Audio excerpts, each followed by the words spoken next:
আমি আহ, আজকে জাভাস্ক্রিপ্টের array map নিয়ে কথা বলবো।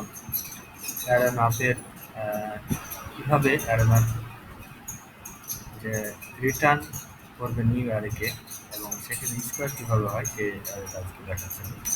তো আমি কনস্ট্যান্ট কিছু নাম্বারস নিচ্ছি। তো এখানেই অ্যারে নেওয়ার ক্ষেত্রে সার্টিফিকেট কিছু নাম্বার নিচ্ছি।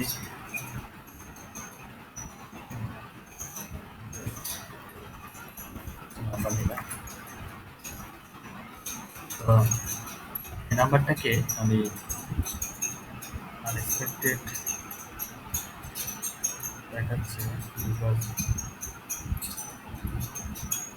আনএক্সপেক্টেড নাম্বার লাইনের পর সেমিকলন দেওয়া হয়নি।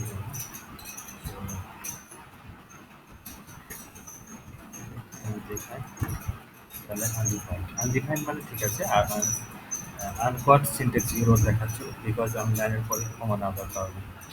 তো আমরা দেখি এটাকে আরেকটা কনস্ট্যান্ট একটা ভেরিয়েবল আমি করছি, সেটা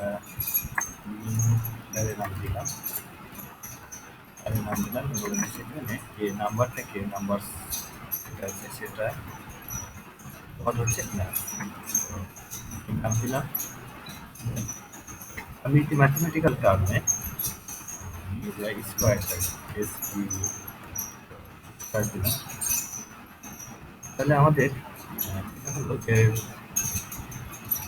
ইন্ডিভিজুয়াল প্রত্যেকটা এলিমেন্ট যে 4, 5, 6, 7, 9, 88, 88 এগুলোর প্রত্যেকের স্কোয়ার হয়ে যাবে প্রত্যেকের জায়গা থেকে। তো আমরা কি জানি যে একটা আরেকটার সাথে স্কোয়ার হতে পারে, কিন্তু প্রত্যেকটা এলিমেন্ট অ্যারে এলিমেন্টকে কীভাবে করবো। সো অ্যারে এলিমেন্ট করার জন্য এই ম্যাপিংটা আমাদের খুব জরুরি, তাই ম্যাপিংটা দরকার হয়েছে। আর ম্যাথ স্কোয়ার মানে হচ্ছে যে স্কোয়ারের যে ম্যাথের ফর্মুলাটা সেখানে এই অ্যাপ্লাইটা হচ্ছে।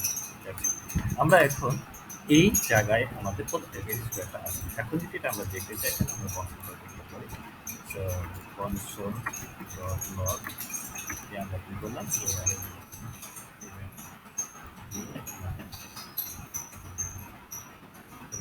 আমাদের প্রত্যেকেরই কিন্তু একটা কি আছে স্কোয়ারে চলে আসছে।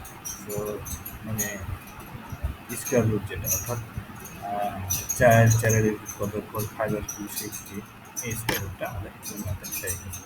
তো এটাই ছিল আমাদের আজকের কনসেপ্ট, যে ম্যাপিং করবে অ্যারের প্রত্যেকটা এলিমেন্টকে। আমি যদি এটা আরেকভাবে করা যায়, মানে ম্যাপিং ফাংশনও কল করা যায় এবং ফাংশনে কিছু মান দিয়ে দিলে সে মানে চলে আসবে। সো আমি যেটা করবো এখন এখানে ভিডিওটাকে ক্লোজ করবো।